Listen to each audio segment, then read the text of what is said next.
Hello বন্ধুরা, তোমরা সবাই কেমন আছো? তো আজকে আমরা নেক্সট পার্ট অর্থাৎ আগের দিন যে সৈয়দ বংশ এবং লোদি বংশ ডিসকাস করেছিলাম তারপরের আজকে যে পার্ট সেটা নিয়ে আজকে আলোচনা করব। আজকে আমরা সুলতানি আমলে সব কিছু প্রায় শেষ করে ফেলেছি। তারপরে যে সমস্ত ছোট ছোট ক্ষুদ্র ক্ষুদ্র রাজ্যগুলি উত্থান ঘটেছিল সুলতানি আমলে, সেগুলো নিয়ে আলোচনা করব, যেমন বিজয়নগর, বাহমনি, এগুলো।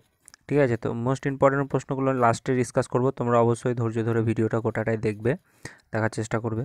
এবং এখানে যে অনলাইনারগুলো আছে সেগুলো আমি একটু ডিসকাস করে নিই, যে বিজয়নগর সাম্রাজ্য কীভাবে গড়ে উঠলো এবং তার কে কে প্রতিষ্ঠাতা ছিলেন, বাহমনি রাজ্যে কে কে প্রতিষ্ঠা ছিলেন, এবং ইম্পর্টেন্ট ফ্যাক্ট যেগুলো আছে সেগুলো নিয়ে কিন্তু আমরা অনলাইনারগুলো দেখব। তোমরা অবশ্যই স্ক্রিনশট নিয়ে নেবে, যেগুলো তোমাদের ইম্পর্টেন্ট আমি যেগুলো বলবো সেগুলো স্ক্রিনশট নিয়ে নেবে।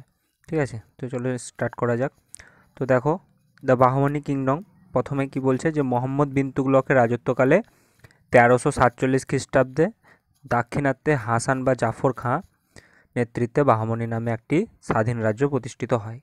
কার আমলে, কার শাসনকালে? দাক্ষিণাত্যে হাসান বা জাফর খান নেতৃত্বে 1347 খ্রিস্টাব্দে কিন্তু কি হয়েছিল, বাহমনি রাজ্যের উত্থান ঘটেছিল। তারপর কি বলছে, হাসান নিজেকে পৌরাণিক পারসিক বীর ইস্কান্দিয়ারের পুত্র বাহমনের বংশধর বলে দাবি করতেন। সম্ভবত এই কারণে তার রাজ্য বাহমনি রাজ্য নামে পরিচিত। এই ব্রাহ্মণের প্রতি কৃতজ্ঞতা বশত তিনি ব্রাহ্মণ শাহ উপাধি নিয়েছিলেন। ঠিক আছে, এবার দেখো, বাহমনি রাজ্যের শাসকরা ছিলেন মূলত ইসলাম ধর্মাবলম্বী। বাহমনি রাজ্যের শাসকরা কিন্তু কী ছিলেন? ইসলাম ধর্মাবলম্বী। হাসান প্রথম জীবনে গঙ্গু নামক জনৈক ব্রাহ্মণের অধীনে কাজ করতেন, তাই তাকে কিন্তু হাসান গাঙ্গু নামেও অনেকে ডাকতেন বা সমাধিক পরিচিত ছিল। হাসান প্রতিষ্ঠিত বাহমনি রাজ্যের রাজধানী ছিল কোথায়? গুলবর্গায়। সেটা কোথায়? পরবর্তীকালে নাম কি হয়েছিল এটার? হাসানাবাদ, গুলবর্গায়। গুলবর্গা ছিল বাহমনি রাজ্যের রাজধানী, এটা অবশ্যই তোমরা নোট ডাউন করে নেবে। এবার দেখো নেক্সট কি বলছে, শাসন কার্যের সুবিধার জন্য হাসান বাহমনি রাজ্যকে গুলবর্গা, দৌলতাবাদ, বেরার ও বিদর এই 4টি প্রদেশে বিভক্ত করেছিল। মানে শাসন কার্যের সুবিধার্থে তিনি কিন্তু 4টি প্রদেশে তার রাজ্যকে কিন্তু ভাগ করে দিয়েছিলেন। সেগুলো কী কী ছিল?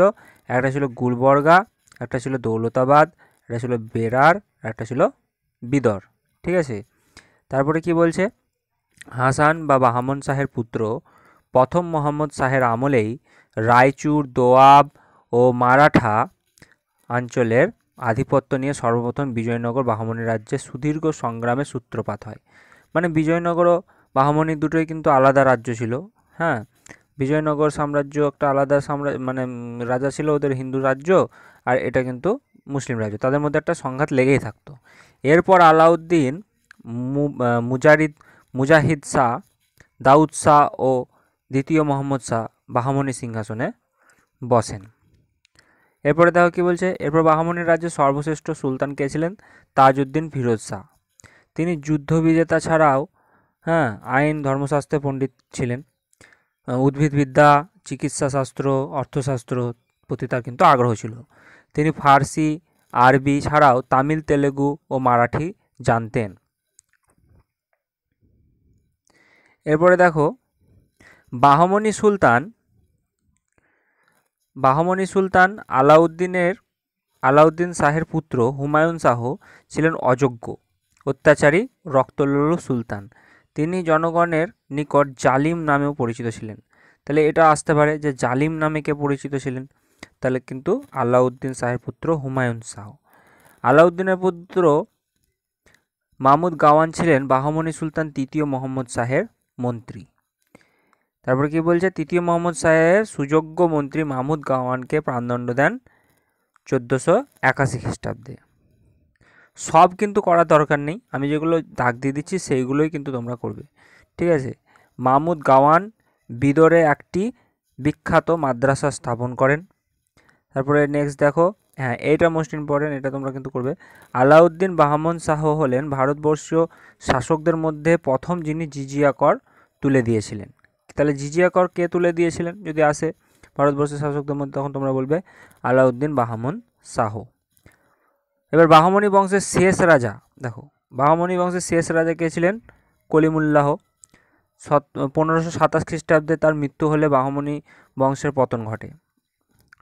এবার আমরা কিন্তু দেখব যে বাহমনি রাজ্য ভেঙে যে 5টি মুসলিম রাজ্যের উত্থান ঘটেছিল, যখন ওরা মানে ভেঙে গেল। হ্যাঁ, এটা দেখো, এইটা ঈশ্বরী প্রসাদের যে মতামতটা কি বলছে, যে মাহমুদ গাওয়ানের মৃত্যুতে বাহমনি রাজ্যের, হ্যাঁ, 179 বছরের যে গৌরবময় শাসনকাল তার অবসান ঘটেছিল। তো এই গৌরবময় মানে শাসনকালের অবসান ঘটার পরে কি হয়েছিল, বাহমনি রাজ্যকে কিন্তু ভেঙে টুকরো টুকরো করে দেওয়া হয়েছিল এবং 5টি নতুন রাজ্যের উত্থান হয়েছিল। সেগুলো কী কী ছিল দেখো, বেরার, বিজাপুর, আহমদনগর, হ্যাঁ আহমদনগর, তারপর গোলকুন্ডা, বিদর, এই 5টা কিন্তু রাজ্য কিন্তু গড়ে উঠেছিল সাম্রাজ্য ভেঙে যাওয়ার পর। হ্যাঁ, তো এগুলো তোমরা অবশ্যই স্ক্রিনশট নিয়ে নেবে এবং নোট ডাউন করে নেবে। তারপরে আমরা চলে যাব এবার কিন্তু বিজয়নগর সাম্রাজ্য। তো একদিকে যেমন দেখলাম দাক্ষিণাত্যে 2টি সাম্রাজ্য, ঠিক আছে, হ্যাঁ, মোটামুটি সুলতানি যুগের শেষ পর্বের দিকে কিন্তু এই 2টি সাম্রাজ্য কিন্তু দাক্ষিণাত্যে কিন্তু কী করতো, ওরা কিন্তু শাসন করতো। তারা কিন্তু উত্তরের দিকে অতটা খেয়াল রাখতো না, তারা নিজেদের মতো শাসন করতো। হ্যাঁ, নিজেদের মতন নিজেদের করতো। তারা কিন্তু উত্তরের দিকে কী হচ্ছে, সুলতান চেঞ্জ হচ্ছে না মারা যাচ্ছে না কী হচ্ছে, তারা কিন্তু অত উত্তরে কিন্তু ধ্যান রাখতো না। কারা? এই সমস্ত সাম্রাজ্যগুলো। তারা নিজেদের মধ্যে সংগ্রামে লিপ্ত থাকতো দীর্ঘদিন যাবৎ। বিজয়নগরের সঙ্গে বাহমনি সাম্রাজ্য একটা যে ঝামেলা, সেই ঝামেলা কিন্তু প্রায় অনেক বছর স্থায়িত্ব লাভ করেছিল। তো সুতরাং এবার আমরা কিন্তু দাক্ষিণাত্যের সবচেয়ে বড় একটা সাম্রাজ্য, সেটাকে নিয়ে আলোচনা করব, বিজয়নগর সাম্রাজ্য। তো দেখো, বিজয়নগর সাম্রাজ্যের রাজধানী ছিল তুঙ্গভদ্রা নদী তীরস্থ হাম্পি নামক স্থানে। কোথায়? হাম্পি নামক স্থানে কিন্তু বিজয়নগর সাম্রাজ্যের রাজধানী ছিল। বিজয়নগর একাধিক ক্রমে 4টি রাজবংশ ছিল, ঠিক আছে, যথা সঙ্গম বংশ, শালুব বংশ, তুলুব বংশ, আরবিডু বংশ। ঠিক আছে, তোমরা এটা কিন্তু তোমাদের কি বলো তো, সঙ্গম বংশ, শালুব বংশ, তুলুব বংশ, আরবিডু বংশ, এরা কিন্তু বিভিন্ন জাতি উদ্ভূত বংশ। ঠিক আছে, এদেরকে এটা কিভাবে একটা কিন্তু ক্রম অনুসারে সাজাতেও দিতে পারে, এরকম টাইপের প্রশ্ন আসে যে আগে কোন কোন বংশ ছিল, শালুব ছিল না আরবিডু ছিল আগে নাকি, এভাবে কিন্তু তোমরা কিন্তু একটা সাজিয়ে রেখে দেবে। ঠিক আছে, যে সঙ্গম বংশ প্রথমে, তারপরে শালুব বংশ, তারপর তুলুব বংশ এবং আরবিডু বংশ। ঠিক আছে, তারপরে দেখো, বিজয়নগর সাম্রাজ্যের প্রতিষ্ঠাতা ছিলেন হরিহর ও বুক্কো। কে ছিলেন? বিজয়নগর সাম্রাজ্যের প্রতিষ্ঠাতা হরিহর ও বুক্কো। সম্ভবত তারা রাজা উপাধি গ্রহণ করেননি, তারা কিন্তু রাজা উপাধি গ্রহণ করেননি। কারা? হরিহর এবং বুক্কো রাজা উপাধি গ্রহণ করেননি। প্রথম হরিহর 1336 খ্রিস্টাব্দে সঙ্গম বংশে শাসন করেন। পিতা সঙ্গমের নাম অনুসারে রাজবংশটির নাম ছিল কিন্তু সঙ্গম বংশ। তো হরিহর কোন বংশের শাসক ছিলেন, তখন তোমার বলতে হবে সঙ্গম বংশ। ঠিক আছে, তারপর প্রথম হরিহর প্রথমে আনেগুন্ডি দুর্গে রাজধানী স্থাপন করেন, আনেগুন্ডি। তারপর দেখো, প্রথম বুক্কের সবচেয়ে বড় কৃতিত্ব কী ছিল? চীন সম্রাটের নিকট দূত প্রেরণ করেন। বুক্কো হিন্দু ধর্মের রক্ষক হিসাবে বেদমার প্রতিষ্ঠাপক উপাধি নেন। প্রথম হরিহর ও বুক্কের গুরু কে ছিলেন? বিদ্যারণ্য স্বামী। এটা আসতে পারে, এটা ইউনিক কোশ্চেন। ঠিক আছে, বিদ্যারণ্য স্বামী। 1377 খ্রিস্টাব্দে প্রথম বুক্ক মারা গেলে তার পুত্র দ্বিতীয় হরিহর বিজয়নগর সাম্রাজ্যের প্রথম নরপতি রূপে বিজয়নগর সিংহাসনে বসেন। ঠিক আছে, এরপর একে একে বিরূপাক্ষ, দ্বিতীয় বুক্ক, হ্যাঁ, প্রথম দেবরায় সিংহাসনে বসেন। প্রথম দেবরায় তুঙ্গভদ্রায় বাঁধ নির্মাণ করে জলসেচ ব্যবস্থার উন্নতি করেন। দ্বিতীয় দেবরায় ছিলেন সঙ্গম বংশের শ্রেষ্ঠ নরপতি ও মহাত্মক সুধানিধি গ্রন্থের রচয়িতা। ঠিক আছে, এবার দেখো, দ্বিতীয় দেবরায়ের মৃত্যুর পর তার পুত্র মল্লিকার্জুন সিংহাসনে বসেন, যিনি সঙ্গম বংশের শেষ রাজা ছিলেন। বিজয়নগর রাজাদের কুলদেবতা ছিলেন বিরূপাক্ষ। বিজয়নগরের রাজাকে বলা হতো রায়া। 1486 খ্রিস্টাব্দে চন্দ্রগিরির সামন্ত রাজা নরসিংহ শালুব বংশের, হ্যাঁ, বিরূপাক্ষকে হত্যা করে শালুব বংশ প্রতিষ্ঠা করেন। এরপরে দেখো, মোস্ট ইম্পর্টেন্ট, তুলুব বংশের তথা বিজয়নগরের সর্বশ্রেষ্ঠ রাজা ছিলেন বীরেন সিংহের সৎ ভ্রাতা কৃষ্ণদেব রায়। কৃষ্ণদেব রায় রাজসভায় অষ্টদিগ্গজ বিরাজ করত। তো এটা আসতে পারে যে অষ্টদিগ্গজ কার রাজসভায় ছিল, তখন তোমাদেরকে বলতে হবে কৃষ্ণদেব রায়। কৃষ্ণদেব রায় বিষ্ণুর উপাসক ছিলেন। কার উপাসক ছিলেন? বিষ্ণুর উপাসক। আগেই বলেছি যে বিজয়নগর সাম্রাজ্য কিন্তু এটা হিন্দু সাম্রাজ্য ছিল। ঠিক আছে, তারপরে দেখো, কৃষ্ণদেব রায়ের রাজত্বকালকে দক্ষিণ ভারতীয় সাহিত্যের নবজাগরণের যুগ বলা হয়ে থাকে। কৃষ্ণদেব রায় স্বয়ং তেলুগু ভাষায় আমুক্ত মাল্যদা ও গ্রন্থ সংস্কৃত ভাষায় জাম্ববতী কল্যাণম নাটকটি রচনা করেন। তাহলে কৃষ্ণদেব রায় কী কী রচনা করেছিলেন সেগুলো কিন্তু ইম্পর্টেন্ট আছে। একটা হচ্ছে অমুক্ত মাল্যদা, আর একটা হচ্ছে জাম্ববতী কল্যাণম নাটক, ঠিক আছে, তেলুগু ভাষায়। কৃষ্ণদেব রায়ের সভাকবি কে ছিলেন? পেড্ডন, বৈষ্ণব কবি তেলুগু কবি পেড্ডন বা অল্লসনী পেড্ডন। পেড্ডন ছিলেন সর্বশ্রেষ্ঠ তেলুগু গ্রন্থকার, যিনি মনুচরিতম গ্রন্থটি রচনা করেন। কৃষ্ণদেব রায়ের আমলে তেলুগু ভাষার স্বর্ণযুগ রূপে বিবেচিত হয়। মানে কার আমলকে তেলুগু ভাষার স্বর্ণযুগ বলে? কৃষ্ণদেব রায়ের আমলকে। তো কৃষ্ণদেব রায় তার মাতা নাগলম্বর নাগলম্বর স্মৃতির উদ্দেশ্যে নাগরপুর নামক একটি নতুন শহর নির্মাণ করেন। হ্যাঁ, ওদের ভাষাগুলো এমন না, একটু মানে উচ্চারণ করতে অসুবিধা হয় তেলুগুদের। তো 1530 খ্রিস্টাব্দে তো কৃষ্ণদেব রায়ের মৃত্যুর পূর্বেই তার জাতি ভাই অচ্যুত রায়কে সিংহাসনে উত্তরাধিকারী মনোনীত করে যান। হ্যাঁ, কৃষ্ণদেব রায়ের রাজত্বকালে দক্ষিণে বাহমনি রাজ্য ভেঙে 5টি মুসলিম রাজ্যে স্থাপিত করেন বা স্থাপিত হয়। রাজত্বকালেই 5টি মুসলিম রাজ্য স্থাপিত হয়। সেগুলো কী কী আমরা আগে ডিসকাস করেছি। কী কী বলো তো? বেরার, বিদর, এই সমস্তগুলো, ঠিক আছে। আর কী কী সব ছিল তোমরা এখানে দেখে নেবে। এগুলো বেরার, বিজাপুর, আহমদনগর, গোলকুন্ডা, বিদর, এগুলো কিন্তু বাহমনি রাজ্য কিন্তু ভেঙে গিয়েছিল, ঠিক আছে। নেক্সট দেখো,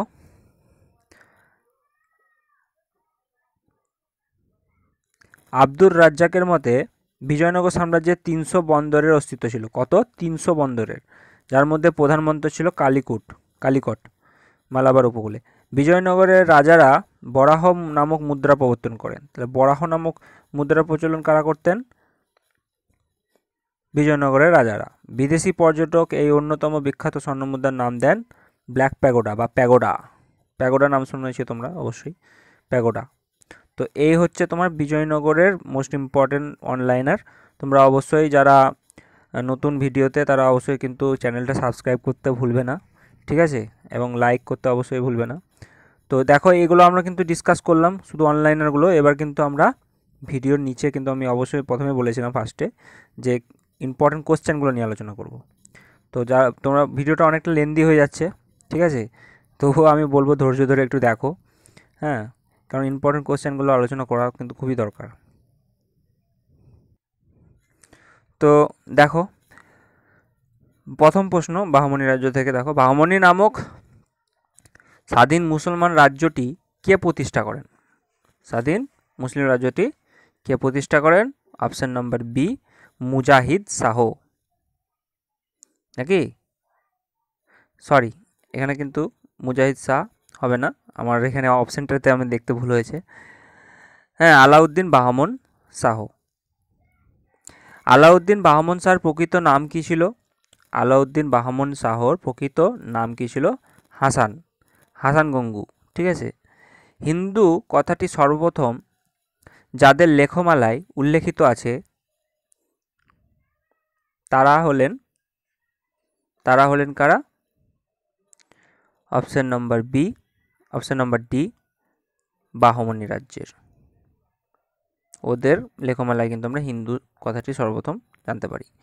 মাহমুদ গাওয়ান কোন বাহমনি সুলতানের মন্ত্রী ছিলেন? মাহমুদ গাওয়ান কার ছিলেন?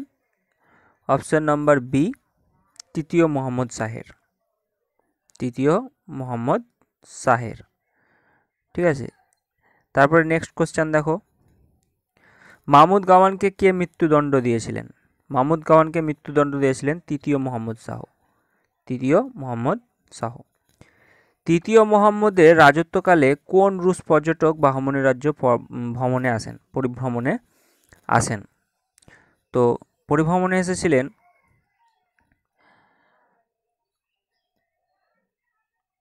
এটা কিন্তু মানে অ্যান্সারটা কিন্তু একটু প্রবলেম আছে, তোমরা একটু দেখে নেবে, কিন্তু অ্যান্সারটা এটা হবে, নিকিতিন হবে, ঠিক আছে।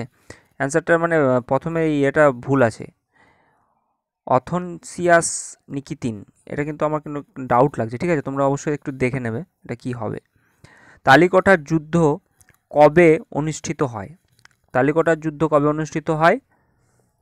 যুদ্ধ তোমরা সবাই জানো, অপশন নাম্বার বি, 1565 খ্রিস্টাব্দে, ঠিক আছে।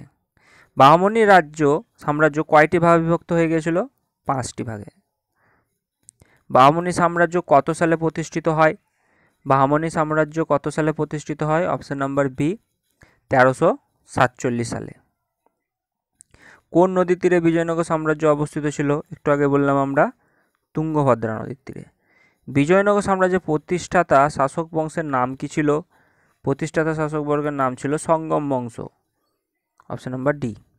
বাহমনি বংশের শেষ সুলতানকে? বাহমনি সাম্রাজ্যের শেষ সুলতান ছিল অপশন নাম্বার এ, একটু আগে বলেছি, কলিমুল্লাহ শাহ। কোন বাহমনি সুলতানকে জালিম নামে আখ্যায়িত করা হয়? জালিম নামে আখ্যায়িত করা হয় option number B, Humayun Bahmani. জালিম। তারপরে কি বলছে? বিজয়নগর ও বাহমনি সংঘর্ষের কারণ কি ছিল? সংঘর্ষের কারণ কি ছিল? অপশন নাম্বার বি, ডি, ধর্ম সংক্রান্ত। আরও অনেক কারণ ছিল অন্তর্নিহিত, তোমরা যেগুলো ডিটেলসে তোমরা একটু পড়বে। বৈদেশিক ভ্রমণকারী যারা বিজয়নগর সম্পর্কে বিশদ বর্ণনা রেখে গেছেন তাদের অন্যতম কে ছিলেন? Option number C, Nuniz. Vijayanagara সাম্রাজ্যের কয়টি রাজবংশ রাজত্ব করেন? বিজয়নগর সাম্রাজ্যে কয়টি রাজবংশ রাজত্ব করেন? কয়টি রাজবংশ? 4টি, সঙ্গম, সালুব, তুলুব এবং আরবিডু। সঙ্গম বংশের শ্রেষ্ঠ রাজা কে ছিলেন? সঙ্গম বংশের শ্রেষ্ঠ রাজা কে ছিলেন? সঙ্গম বংশের শ্রেষ্ঠ রাজা কে ছিলেন? অপশন নাম্বার বি, কৃষ্ণদেব রায়। তো পারস্যের রাজদূত আব্দুর রাজ্জাক কার রাজত্বকালে বিজয়নগরে আসেন? আব্দুর রাজ্জাক কার রাজত্বকালে বিজয়নগরে আসেন? অপশন নাম্বার এ, দ্বিতীয় দেবরায়ের আমলে। তোমাদেরকে আমি বলবো 2-1টা কোশ্চেনের অ্যান্সার কিন্তু ঠিক থাকে না, ঠিক আছে? তোমরা অবশ্যই আমি যেগুলো অ্যান্সার দিয়ে দিচ্ছি সেগুলোতেই তোমরা কিন্তু পড়ে থাকবে না, তোমরা অবশ্যই প্রায়োরিটি দেবে কোশ্চেনগুলোকে, ঠিক আছে? কোশ্চেনগুলোকে তোমরা যদি জানতে পারো তাহলে অবশ্যই তোমরা কিন্তু অ্যান্সার করার চেষ্টা করবে, ঠিক আছে? শুধু আমার মানে প্রেডিকশানে তোমরা কিন্তু এই যেটা বলে দিচ্ছি সেটাই অ্যান্সার হবে সেটা কিন্তু করো না।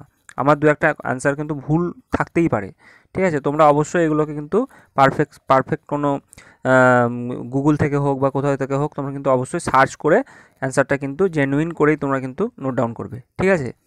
ইতালীয় পর্যটক নিকোলো কন্টি কার রাজত্বকালে বিজয়নগরে আসেন? বিজয়নগরে আসেন অপশন নাম্বার বি, প্রথম দেবরায়ের, সরি, অপশন নাম্বার বি। 231 দেখো কি বলছে? বিজয়নগরের সিংহাসনে কে শালুব বংশের প্রতিষ্ঠা করেন? শালুব বংশের প্রতিষ্ঠা করেন নরসিংহ বর্মন বা নরসিংহ। তো কার প্রতিষ্ঠিত বিজয়নগর রাজবংশের নাম তুলুব বংশ? তুলুব বংশ কার রাজবংশের নাম অনুসারে হয়? কার রাজবংশের নাম অনুসারে? এটা অপশন নাম্বার এ, বীর নরসিংহের। বিজয়নগর রাজ্যে সর্বশ্রেষ্ঠ নরপতি কে ছিলেন? সর্বশ্রেষ্ঠ নরপতি কে ছিলেন? অপশন নাম্বার সি, কৃষ্ণদেব রায়। কৃষ্ণদেব রায় কোন বংশের রাজা ছিলেন? কৃষ্ণদেব রায়, এটা কিন্তু খুব ইম্পর্টেন্ট কোশ্চেন, কোন বংশের রাজা ছিলেন? অপশন নাম্বার বি, তুলুব বংশের, ঠিক আছে? পর্তুগিজ শাসক আলবুকার কার অনুমতি নিয়ে ভাটকলের দুর্গ নির্মাণ করেন? ভাটকলের দুর্গ নির্মাণ করেছিলেন কৃষ্ণদেব রায়ের অনুমতি নিয়ে। রাম রায় কার মন্ত্রী ছিলেন? রাম রায় কার মন্ত্রী ছিলেন? সদাশিব রায়ের মন্ত্রী ছিলেন রাম রায়, ঠিক আছে? বিজয়নগরের কোন রাজা চন্দ্রগিরিতে রাজধানী স্থানান্তরিত করেন? চন্দ্রগিরিতে রাজধানী স্থানান্তরিত করেছিলেন অপশন নাম্বার ডি, দ্বিতীয় বেঙ্কট। তারপরে দেখো বিজয়নগরের শেষ উল্লেখযোগ্য নরপতি কে ছিলেন? বিজয়নগরের শেষ উল্লেখযোগ্য নরপতি কে ছিলেন? দ্বিতীয় বেঙ্কট, দ্বিতীয় বেঙ্কট, অপশন নাম্বার সি। দ্বিতীয় বেঙ্কট কোন বংশের নরপতি ছিলেন? দ্বিতীয় বেঙ্কট কোন বংশের নরপতি ছিলেন? দ্বিতীয় বেঙ্কট কোন বংশের নরপতি ছিলেন? অপশন নাম্বার বি, আরবিডু বংশের। বিজয়নগর রাজ্যের শেষ নরপতি কে? বিজয়নগর রাজ্যের শেষ নরপতি কে? অপশন নাম্বার সি, তৃতীয় রঙ্গ। বিজয়নগরকে কে পৃথিবীর শ্রেষ্ঠ নগর বলে বর্ণনা করেছেন? পৃথিবীর শ্রেষ্ঠ নগর বলে বর্ণনা কে করেছেন? Niccolo Conti. Option number A. অমুক্ত মাল্যদা গ্রন্থের রচয়িতা কে? মাল্যদা গ্রন্থের রচয়িতা হচ্ছে কৃষ্ণদেব রায়। হাজারা মন্দির ও বিটল স্বামী মন্দির কে নির্মাণ করেন? নির্মাণ করেছিলেন Krishnadeva Raya. Option number C. তালিকোটার যুদ্ধের সময় বিজয়নগরের রাজা কে ছিলেন? তালিকোটার যুদ্ধের সময় বিজয়নগরের রাজা কে ছিলেন? অপশন নম্বর সি, সদাশিব রায়। কৃষ্ণদেব রায় রচিত অমুক্ত মাল্যদা গ্রন্থটি কোন ভাষায় রচিত? অমুক্ত মাল্যদা গ্রন্থটি কিন্তু তেলুগু ভাষায় রচিত। ঠিক আছে, অমুক্ত মাল্যদা গ্রন্থটি তেলুগু ভাষায় রচিত। বিজয়নগরের রাজ্যে সর্বাধিক আমদানিকৃত দ্রব্য কোনটি ছিল? আমদানিকৃত দ্রব্য কোনটি ছিল? ঘোড়া। ওরা কিন্তু ঘোড়া আমদানি করত। জবন রাজ্য স্থাপনাচার্য নামে কে পরিচিত ছিলেন? কৃষ্ণদেব রায়। তো বন্ধুরা, আজকে আমরা কিন্তু প্রায় বিজয়নগর বাহমনি সাম্রাজ্যের যত মোস্ট ইম্পর্টেন্ট কোশ্চেন ছিল সব আলোচনা করলাম এবং ইম্পর্টেন্ট অনলাইনারগুলো নিয়ে কিন্তু আলোচনা করলাম। ঠিক আছে, এবার নেক্সট ডে কিন্তু আমরা কি আলোচনা করব? নেক্সট ডে কিন্তু আমরা আলোচনা করব মুঘল যুগ সম্বন্ধে। ঠিক আছে, মুঘল যুগের মোস্ট ইম্পর্টেন্ট কোশ্চেন যেগুলো আছে সেগুলো নিয়ে কিন্তু আমরা আলোচনা করব। মুঘল যুগের একদম প্রথম থেকে বাবর থেকে শুরু করে একদম আমরা ঔরঙ্গজেব পর্যন্ত কিন্তু আমরা ডিটেলস ওয়াইজ আমরা কিন্তু আলোচনা করব। ঠিক আছে, এরপরে তোমরা কিন্তু এই এই এই কোশ্চেনগুলো সহ তোমরা কিন্তু অবশ্যই এগুলো কিন্তু আলোচনা করবে বাড়িতে।